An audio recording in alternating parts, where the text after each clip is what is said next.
4월 한 달은 하나님께서 우리에게 활짝 필 수 있도록 꽃피는 계절을 주셔서 얼었던 우리의 마음이 많이 녹아지고 흘려지는 그런 날이었습니다. 오늘 말씀은 마태복음 27장 45절서부터 66절까지입니다.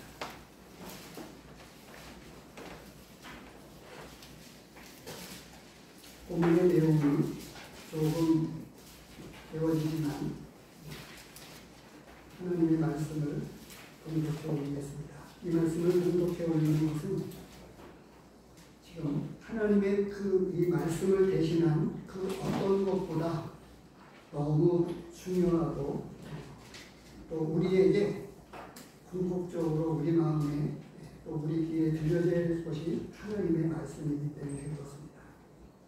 공독하겠습니다. 45절에서부터 66절입니다. 제6시로부터 온 땅에 어둠이 임하여 제9시까지 계속되어 제9시쯤에 예수께서 크게 소리질러 이르시되 엘리 엘리 라마 사박다니 하시니 이는 곧 나의 하나님 나의 하나님 어찌하여 나를 버리셨나이까 하는 뜻이다. 거기 섰던 나중 어떤 이들이 듣고 이르되 이 사람이 엘리야를 부른다 하고 그 중에 한 사람이 곧 달려가서 해면을 가져다가 신 포도주에 적시어 갈대에 꿰어 마시게 하거늘 그 남은 사람들이 이르되 가만두라 엘리야가 와서 그를 구원하나 보자 하더라. 예수께서 다시 크게 소리 지르시고 영혼이 떠나십니다. 이에 성소의 휘장이 위로부터 아래까지 찢어져 불이 되고 땅이 진동하며 바위가 터지며 무덤들이 열리며 자던 성도의 몸이 많이 일어나되 예수의 부활 후에 그들이 무덤에서 나와서 거룩한 성에 들어가 많은 사람에게 보이니라. 백부장과 함께 예수를 지키던 자들이 지진과 그 일어난 일들을 보고 심히 두려워하여 이르되 이는 진실로 하나님의 아들이었도다 하더라. 예수를 섬기며 갈릴리에서부터 따라온 많은 여자가 거기 있어 멀리서 바라보고 있으니 그 중에는 막달라 마리아와 또 야고보와 요셉의 어머니 마리아와 또 세베대의 아들들의 어머니도 있더라. 57절입니다. 저물었을 때 아리마대의 부자 요셉이라 하는 사람이 왔으니 그도 예수의 제자라. 빌라도에게 가서 예수의 시체를 달라 하니 이에 빌라도가 내주라 명령하거늘 요셉이 시체를 가져다가 깨끗한 세마포로 싸서 바위 속에 간 자기 새 무덤에 넣어두고 큰 돌을 굴려 무덤 문에 놓고 가니 거기 막달라 마리아와 다른 마리아가 무덤을 향하여 앉았더라. 그 이튿날은 준비일 다음 날이라.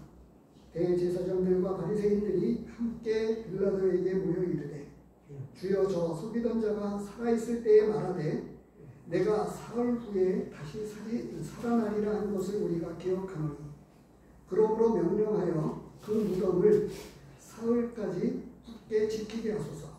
그의 제자들이 와서 시체를 도둑질하여 가고 백성에게 말하되 그가 죽은 자 가운데서 살아났다 하면 후에 속임이 전보다 더 클까 하나이다 하니 빌라도가 이르되 너희에게 경비병이 있으니 가서 힘대로 굳게 지키라 하거늘 그들이 경비병과 함께 가서 돌을 임봉하고 무덤을 굳게 지킵니다. 네. 오늘 이 45절로부터 66절까지의 말씀을 가지고 예수님의 십자가 죽음이 말해주는 것, 말하는 것이라고 하는 제목으로 이 말씀을 참고하겠습니다. 오늘 말씀은 한마디로 이야기하면 예수님이 십자가에서 고난받으시고 죽으셨다고 하는 거예요. 근데 예수님이 죽으신 것에 대해서 왜 이렇게 자세하게 기록하고 있을까요? 우리 사람들에게 정말 가장 큰 기쁜 소식, 제일 큰 뉴스가 무엇일까요? 제일 좋은 소식 무엇일까요? 한생이. 네? 한생. 우리에게는 풀지 못하는, 정말 그 어느 누구도 풀지 못하는 커다란 숙제가 있어요. 죽음입니다. 죽음. 이 죽음의 문제에 관해서 어느 누구도 분명한 답을 제시해 줄 수 있는 사람들이 거의 없다고 합니다.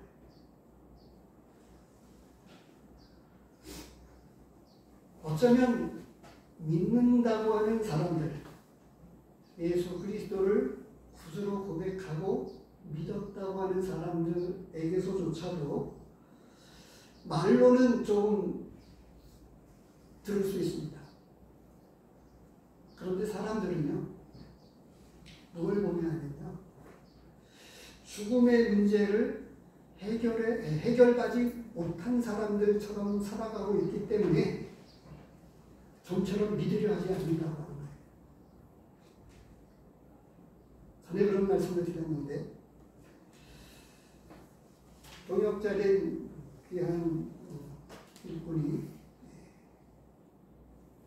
도시에, 경기도 지역의 조그만 도시에 개척했습니다. 교회를 개척해서 전도 집회를 이제 계획하고, 그 읍내에, 시가 아니기 때문에 읍내에 전도지를 뿌리는 일에 함께 했습니다. 그러다가 복음을 전하는데, 이게 진짜 사실이라면 당신처럼 전하면 안 됩니다. 그 얘기를 하는 거예요. 크게 외쳐야 되고, 너무나 큰 뉴스이고 복된 소식이니까 도시락 싸들고 힘있게 전도해야 된다고 이야기를 하더라고요. 사실이라면, 머리로는 그분이 이해를 했다고 하는 거예요. 전도 내용을. 그리고 전도지의 내용도 조금 훑어보면서 이해를 하고 나서는 어떻게 이렇게 전할 수 있느냐라고 하는 거예요. 많은 사람들은 지금 이 죽음의 문제를 해결하지 못하고 있기 때문에 하나님의 말씀에서 우리에게 말씀해 주고 있는 것이 있죠. 죽기를 무서워함으로 한평생 종로를 타는 사람들을 놓아주려고 예수 그리스도를 이 땅에 보내주셨다. 이렇게 말씀을 해주고 있습니다. 히브리서 말씀을 가지고 한번 확인해 보십니다. 3장 14절 15절입니다. 히브리서 2장 14절 15절입니다. 자녀들은 혈과 육에 속하였으니 그도 또한 같은 모양으로 혈과 육을 함께 지니심은 죽음을 통하여 죽음의 세력을 잡은 자 곧 마귀를 멸하시며 또 죽기를 무서워함으로 한평생 매여 종노릇하는 모든 자들을 놓아주려 하시니, 죽음의 문제를 해결해 주시기 위해서 예수님이 이 땅에 오셨다고 하는 거예요.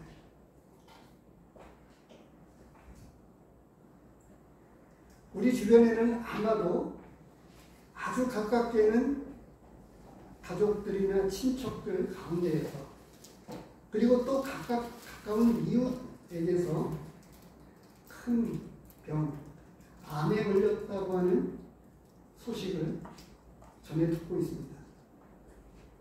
그리고 이러한 큰 암을 얻어서 투병 생활을 하다가 돌아가신 분들이 적지 아니하게 있습니다. 암에 걸린 사람이, 죽음에 이르는 사람이 마음에 이 죽음의 문제에 전혀 동요하지 않고 초연하게, 그리고 오히려 기쁨 가운데서 사시는 분들 보셨나요? 저는 이 자리에 앉아 계시지만 우리 자매님을 통해서, 우리 한 성도님을 통해서 들었습니다. 자신이 이제 암에 걸려가지고 상당히 암이 퍼져 있는 것 같아요. 전이가 돼가지고. 그런데 이분이 우리 성도님의 남편 되시는 분이 이제 암병동에 입원을 한 거예요. 그런데 예수님을 믿고 암에 걸려서 투병 생활하면서 언제 죽을지도 모르는데 본인이 죽어가면서 죽음 앞에 둔 새로 입원한, 암병동에 입원한 그 환자분에게 예수님을 믿어야 된다고 힘있게 전도하는 이야기를 대신해 주시더라고요. 죽음을 이길 수 있는 사람들은 예수 그리스도를 믿는 사람들 뿐입니다. 근데 알아야 됩니다. 이 성경 말씀이 기록되고 있는 이 신약 성경, 그리고 초대교회의 가운데에는 무엇이 있냐면 종교 생활을 하는 사람들이 많이 있었다, 이렇게 이야기를 하고 있고, 오히려 종교이자 정치적인, 왜냐하면 신정국가이기 때문에 이스라엘 백성들은 종교 지도자들이 정치적인 지도자들이었습니다. 근데 그들이 하나님을 잘 믿는다고 종교적인 모습은 너무나 분명했는데 오히려 메시아로 오신 예수님을 알아보지 못했습니다. 그래서 지금도 이 종교적인 역사는 계속되고 있어서 기독교라고 하는 종교인들이 많이 있지만, 그러나 진정 예수 그리스도를 구주로 믿어서 죽음의 문제를 해결받은 사람들이 많지 않다고 합니다. 오늘 본문은 예수님의 죽으심을 우리에게 말씀해 주고 있습니다. 그래서 이 예수님의 죽으심이 무엇을 말씀해 주고 있는가라고 하는 것을 성경 말씀에서 우리에게 말씀해 주고 있는데요. 근데 이 본문 말씀에 보면 예수님의 죽음이, 십자가의 그 고난이 얼마나 처절했는지는 이미 앞에서 어느 정도 다루었습니다. 그런데 어떻게 되어 있어요? 45절에 보니까 제6시로부터 그리고 2시까지 계속되더니 이렇게 되어 있어요. 3시간 동안 죽음의 고통을 겪으셨습니다. 요양병원에 계셨던 우리 한 성도님을 죽음 직전에 면회를 갔었을 때의 모습을 보았습니다. 입, 천장과 입술과 혓바닥이, 뼈가 새카맣게, 시퍼렇다 못해서 새카맣게 죽어가고 있는 모습을 보았습니다.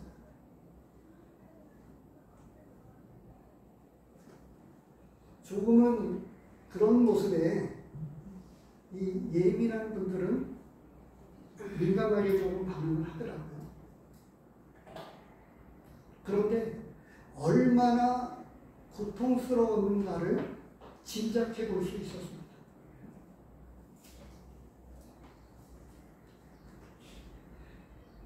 그 죽음의 고통에서 몸부림치며 용을 쓴다고 하죠.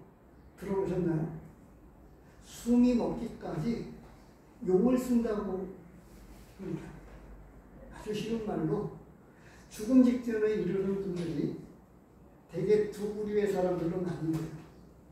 평온하게 임종을 하게 되는 분이 있고, 용을 쓰다가 돌아가시는 분들이 있습니다.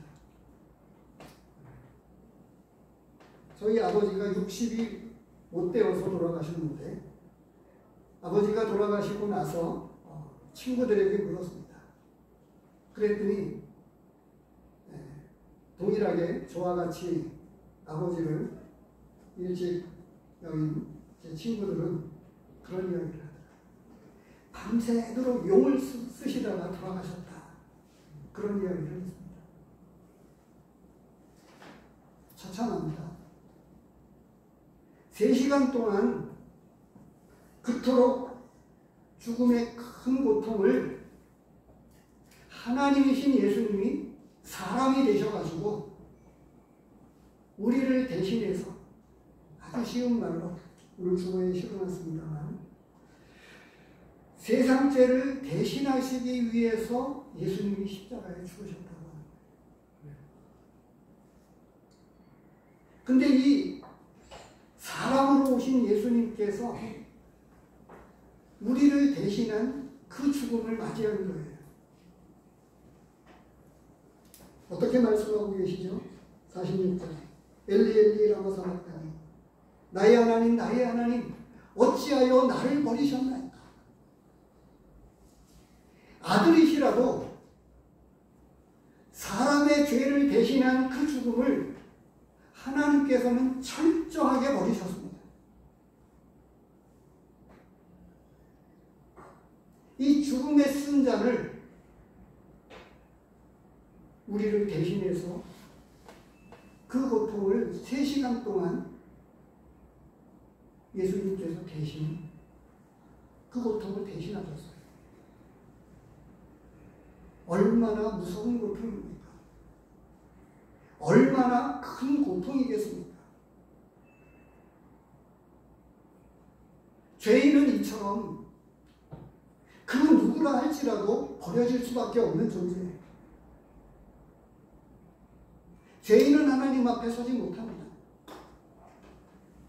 나중에 조금 상세하게 말씀을 드리겠습니다만 우리가 드리고 있는 이 예배는 하나님 앞에 나아가는 뭐라고 표현해야 될까요? 성소의 예배입니다.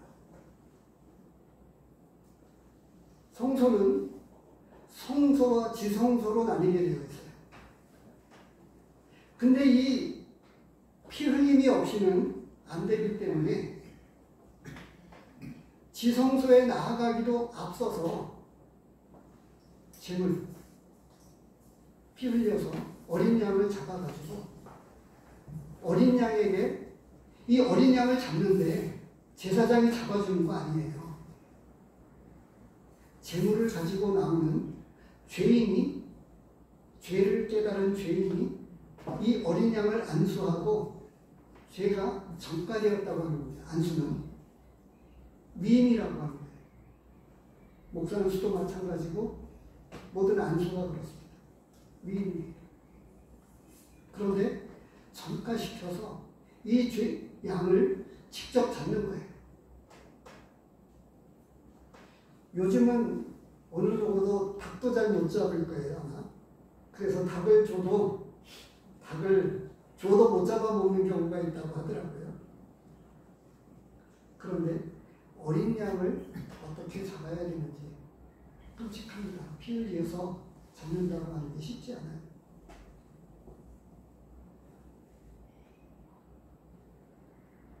죄인이 이와 같이 내가 죽어야 될 죽음을 어린 양이 대신해서 죽는다고 하는 거예요. 그것이 구약의 제사에서부터 신약에 이르기까지 보라 세상 죄를 지고 가는 하나님의 어린 양이로다. 예수님은 어린 양으로 이 땅에 오셔서 우리의 죄를 대신하시기 위해서 죽으신 거예요. 죄의 대가를 십자가에서 그 죽음으로 대신하신 것입니다. 육신은 반드시 죽게끔 되어 있습니다. 그래서 오늘 본문에도 조금 부활을 조금 언급하고 지나갑니다만 진짜 예수님의 부활은 이제 28장에서부터 일어나는데요. 53절에 보니까 예수의 부활 후에, 그래서 먼저 조금 이렇게 언급을 해주었습니다. 로마서에 보면 바로 예수님의 죽음이 우리의 죄 때문이라고 하는 사실을 분명하게 말씀해주고 있고, 뭐 로마서만이 아니고 신약성경 많은 곳에서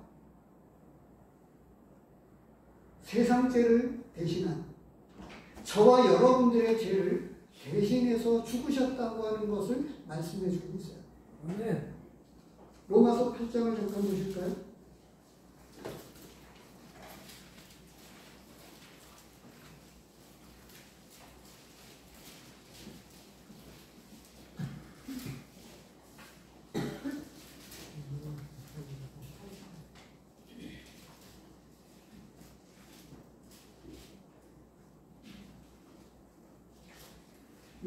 로마서 8장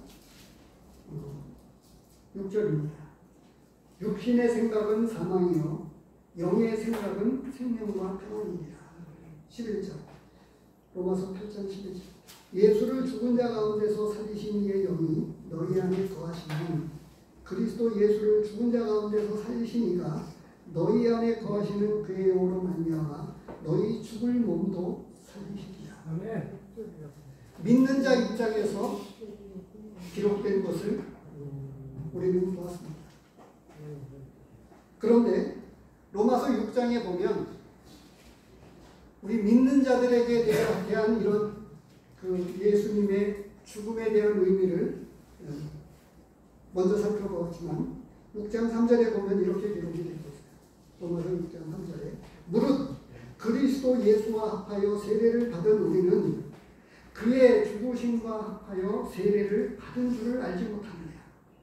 그러므로 우리가 그의 죽으심과 합하여 세례를 받음으로 그와 함께 장사되었나니 이는 아버지의 영광으로 말미암아 그리스도를 죽은 자 가운데서 살리심과 같이 우리로 또한 새 생명 가운데서 행하게 하려 합니다. 예수님의 죽으심이 저와 여러분들의 죄로 인해서 죽으셨다고 하는 것을 분명하게 말씀해 주고 있어요.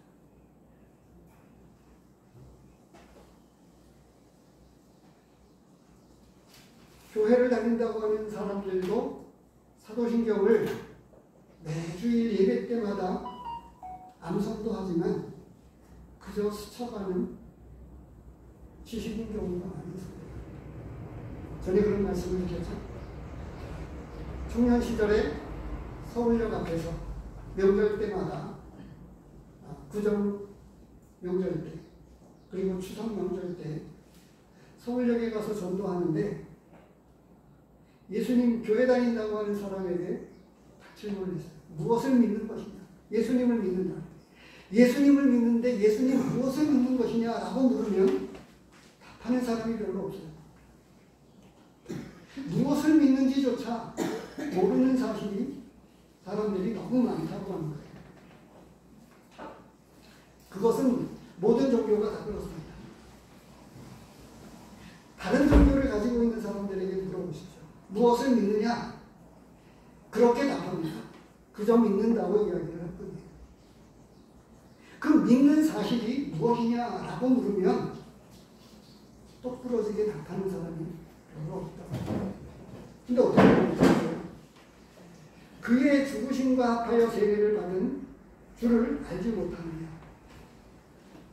4절에 6장 4절에 우리가 그의 죽으심과 합하여 세례를 받음으로 예수님이 죽으셨을 때에 우리 믿는 사람들도 죽었다고 합니다. 왜요? 우리의 죄 때문에 죽으셨어요. 죽기를 무서워하는 모든 사람들의 문제를 해결해 주시기 위해서 아마 그럴 거예요. 엄청난 분노, 배신감을 들 때 어떤 일입니까? 배신 당했을 때입니다. 내 돈을 사기쳐가지고 도망갔을 때 그래가지고 이것이 우울증이 되고 정신병이 되어서 부모님이 차례로 부도난 원인이 동업을 하던 부모의 친구였는데, 나도 잘 아는 아버지의 친구분이었는데 사기를 쳐가지고 해외로 도망을 간 거예요. 그런데 이게 화병이 되어가지고 아버지도 죽고 아버지도 돌아가시고 그 후에 어머니도 돌아가셨을 때 그 아버지의 친구를 그 자녀된 입장에서 아들은 어떻게 생각할까요? 저속한 표현이요. 때려 죽어도 시원치 않을 거예요. 어떤 생각이 들겠어요? 하나님이 살아계시면 저 사람을 가만두어서는 안 되지 않습니까? 이 소리가 저로 나오지 않겠어요? 그렇습니다. 지금 이 한 가지 사실. 하나님이 계시다고 하면 죄 지은 사람들을 가만 내버려 둔다고 하는 것, 있을 수가 없는 일입니다. 이게 성경 말씀에서 이야기해 주고 있는 진리예요. 죄를 지으면 무조건 하나님의 형벌, 지옥에 들어가게 되어 있다. 이렇게 말씀해 주고 있는 거예요. 그런데 죄를 내가 벗어날 수 있는, 용서받을 수 있는 길이 없는 거예요. 죄는 무조건 형벌을 받아야만 대가를 치르는 거예요. 무죄사면이라고 하는 건 없습니다. 하나님도 공의로우시기 때문에 사랑하시는데 용서해주고 싶은데 그냥 용서해줄 수가 없는 거예요. 어떻게요? 다른 비유의 말씀을 비유해 보면, 포도원 품꾼의 비유를 보면 주인이 이 포도원을 종들에게 맡겼습니다. 그래가지고 소출 얼마를 얻으려고 종들을 보내온 거예요. 품꾼에게. 그랬더니 종을 때려서 저기 한 거예요. 3번씩이나 그렇게 하니까 어떻게 해요? 아들을 보내면 그래도 괜찮겠지 하고 아들을 보내었는데, 아들마저도 그를 죽이고 뺐자. 포도원 품꾼의 비유에서 하신 말씀입니다. 이스라엘 백성들에게 향한 총체적인 메시지가 이 비유의 말씀을 다 들어있었어요. 선지자들을 보내서 암탉이 제 새끼를 날개 아래 품으려 한 것 같이 얼마나 많은 종들을 보내어가지고 하나님의 말씀을 전해주었습니다. 그런데도 듣지 않았어요. 반복해서 하나님을 반역하고 우상을 섬기고, 급기야는 아들을 보내었듯이 하나님의 아들 독생자 예수 그리스도를 이 땅에 보내주신 거예요. 그래서 그를 대신해서 우리의 죄와 허물을 위해서 예수님이 이 땅에 오셔서 그렇게 죽으신 거예요. 그래서 죄를 지은 인간을 대신하셨기 때문에 아들이시라도 철저하게 버리신 겁니다. 죄 있는 이와 같이 버림을 당하고 영원한 형벌, 지옥에 갈 수밖에 없는 것입니다. 그런데 이 죽음의 문제를, 영원한 형벌의 문제를 대신하시기 위해서 예수님이 십자가에 지셨다고 합니다. 오늘 본문에는 기록되지 않고 다른 복음서에 이게 조금 더 자세하게 나오는데요. 요한복음 19장에 보면 다 이루었다 이렇게 말씀을 해주고 있죠. 요한복음 19장입니다. 28절서부터 30절까지 제구절을 보면 이후에 예수께서 이 모든 일이 이미 이루어진 줄 아시고 성경을 응하게 하려 하사 이르시되 내가 목마르다 하시니 거기 신포도주가 가득히 담긴 그릇이 있는지라. 사람들이 신포도주를 적신 해면을 우슬초에 내어 예수의 입에 예수께서 신포도주를 거두신 뒤에 이르시되 다 이루었다 하시고 머리를 숙이니 영혼이 떠나가십니다. 이 다 이루었다라고 하는 것은 상업적인 단어입니다. 다 갚아주셨다라고 하는 단어예요. 무엇을 갚으셨냐고요? 저와 여러분들의 죄값을 다 갚으시고 그리고 나서 이제 다 이루었다. 다 갚으시고 이제 하나님의 일을 하나님의 뜻을 이제 완성했다. 이루었다. 이 말씀을 하시고 운명하신 거예요. 근데 오늘 본문 마태복음에서는 크게 소리를 지르시고 이 말씀이 생략되어 있는데 요한복음에 기록되어 있네요. 죽음의 문제, 죄의 문제를 해결하시고 주님이 대신 죽으셨다고 하는 것을 말씀해 주십니다. 우리 믿는 성도들에게 예수님의 죽음이 나의 죽음입니다. 이것을 조금 더 깊게 말씀을 다루고 있습니다. 두 번째로 우리에게 말씀해 주고 있는 것은 있습니다.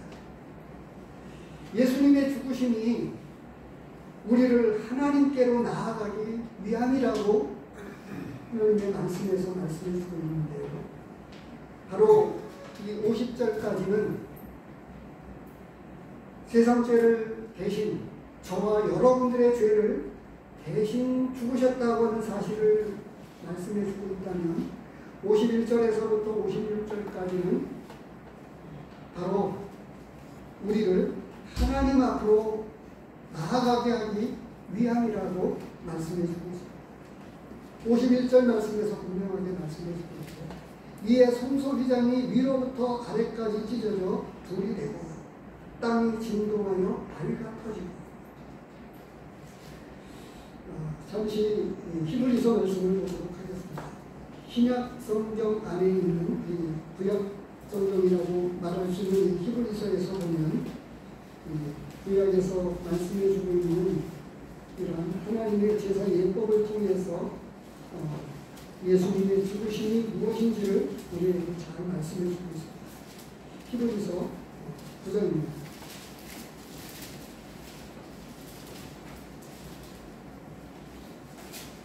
9장 1절에서부터 보면요. 첫 언약에도 예법과 세상에 속한 성소가 있더라. 예비한 첫 장막이 있고 그 안에 등잔대와 상과 진설병이 있으니 이는 성소라 일컫고 3절 또 둘째 휘장 뒤에 있는 장막을 지성소라 일컫나니 그래서 성소와 지성소를 말씀해 주고 있습니다. 그리고 10장으로 넘기시면 10장 19절입니다.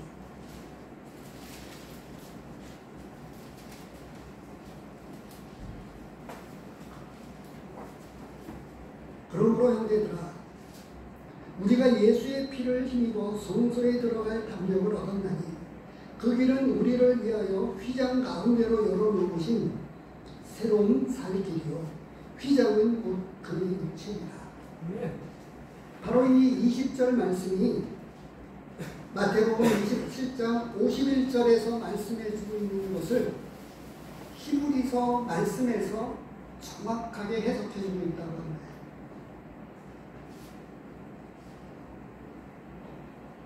모든 예배를 떡과 잔에 맞추어서 예수님의 죽으심에 맞추는데 제물입니다.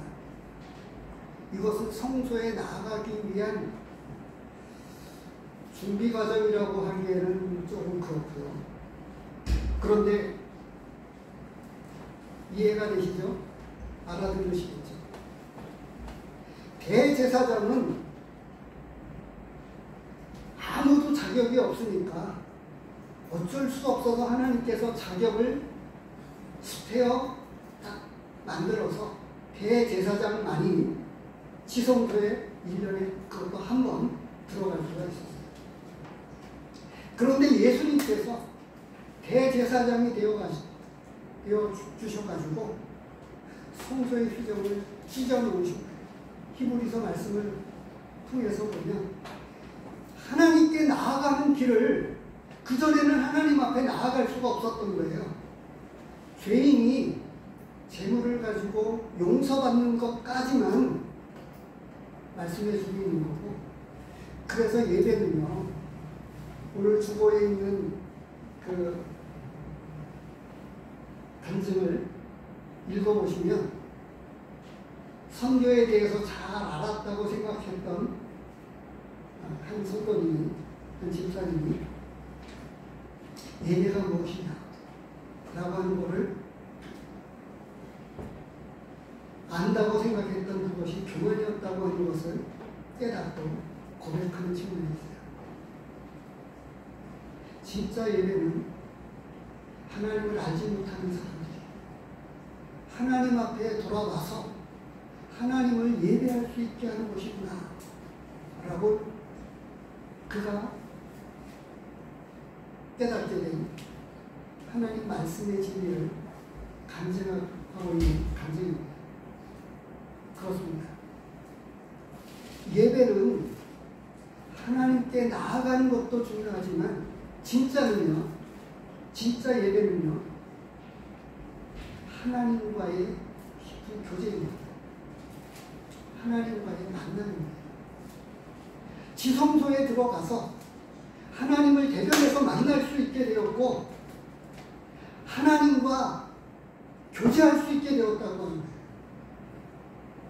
어느 누구도 들어갈 수 없는 그 대제사장만이 들어갈 수 있는 그곳, 그를 휘장을 찢으신 예수 그리스도의 그 몸으로 자기 육체로 그 죽음으로 대신하셔서 살 길을 열어놓으셨다.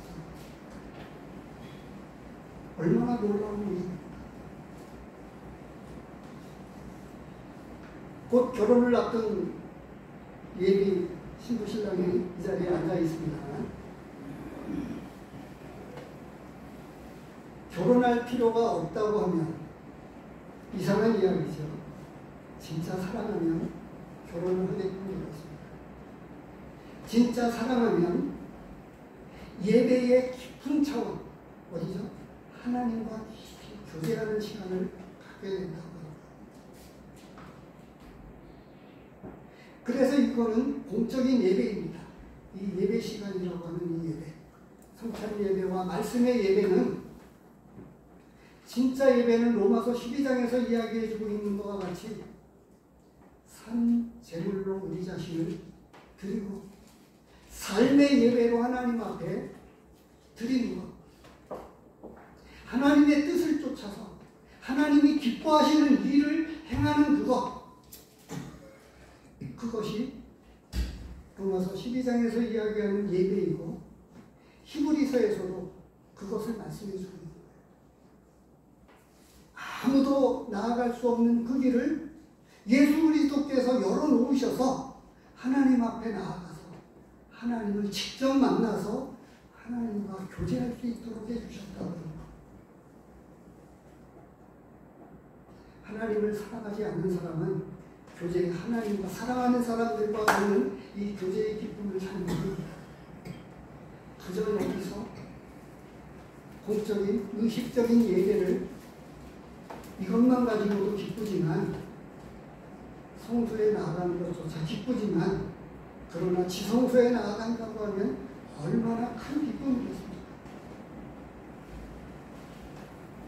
이것이 하나님 말씀에서 조금 더 깊이 말씀해 주고 있는 예배입니다. 그런데 이 예수님의 죽음을 통해서 이 마태복음 27장 전체에서 우리에게 말씀을 가지고 도전해 주고 있는 한 말씀이 있어요. 누가 이야기를 하지요? 백부장이 그 고백을 하고 있습니다. 54절에 보니까 이 모든 되어지는 일들을 통해서 그는 실로 하나님의 아들이었다 라고 고백을 합니다. 우리의 예배가 하나님 앞에 진실로 드려지게 된다고 하면 내가 삶의 예배를 가지고 진짜 하나님을 예배하게 된다면 나를 바라보고 있는 사람들이 고백하는 거예요. 저 사람은 진짜 예수님을 믿는 사람이 맞아. 저 사람은 진짜 예수님을 믿는 사람들이야. 우리의 삶의 예배가 거짓일 수 없잖아요. 이거는 우리의 이웃들이, 우리의 가까이에 있는 성도님들도 다 아는 사실입니다.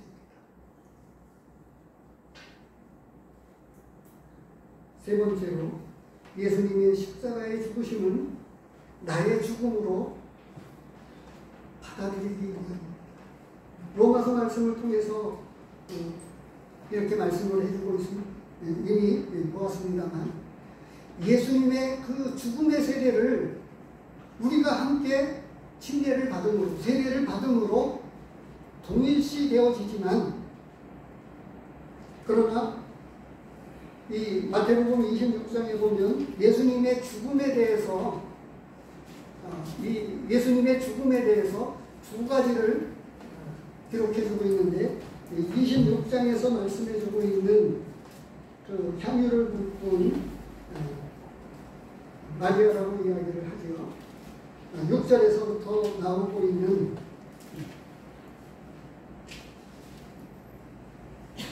7절, 9절까지 보겠습니다. 7절에서 26장 7절에서 9절. 한 여자가 매우 귀한 향유 한 목합을 가지고 나와서 식사하시는 예수의 머리에 부으니 제자들이 보고 분개하여 이르되 무슨 의도로 이것을 하게 하느냐. 이것을 비싼 값에 팔아 가난한 자들에게 줄 수 없겠도다 하거늘 예수님의 죽음을 미리 예비했던 이 옥합을 깨뜨린 한 여인, 그리고 오늘 본문에 기록되고 있는 예수님의 죽음에서 이 예수님의 죽으신 이 시신을 누굽니까? 아리마다의 부자 요셉이 자기가 준비했던 그 동물 무덤에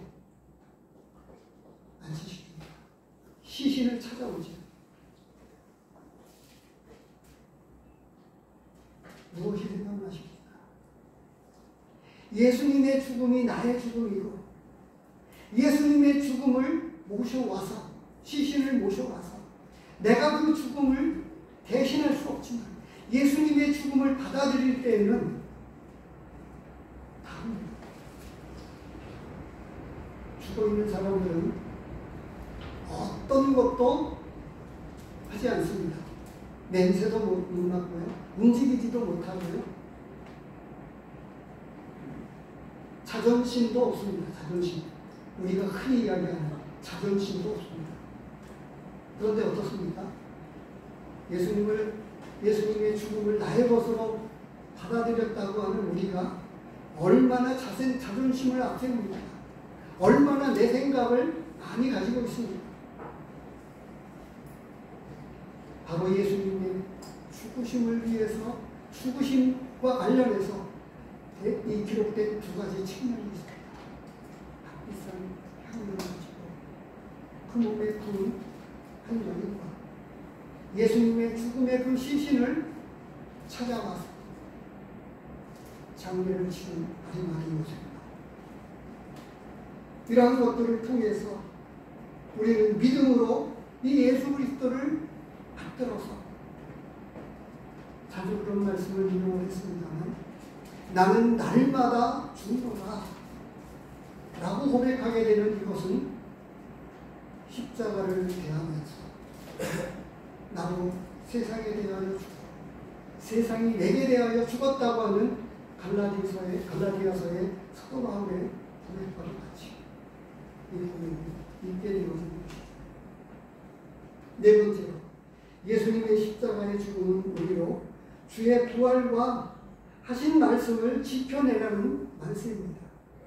62절서부터 62절까지의 말씀을 보면 무덤을 왜 지킵니까?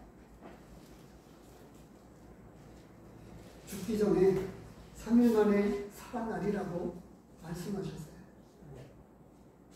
그런데 예수님을 죽게 만든 종교 지도자들이 거짓이라고 여기 본문에도 기록이 되고 있는데요.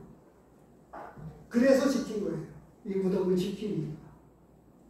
그런데 정작 이런 말씀을 전해준 제자들과 소수만이 무덤가를 지켰습니다. 무덤가를 찾아간 사람도 그렇고요.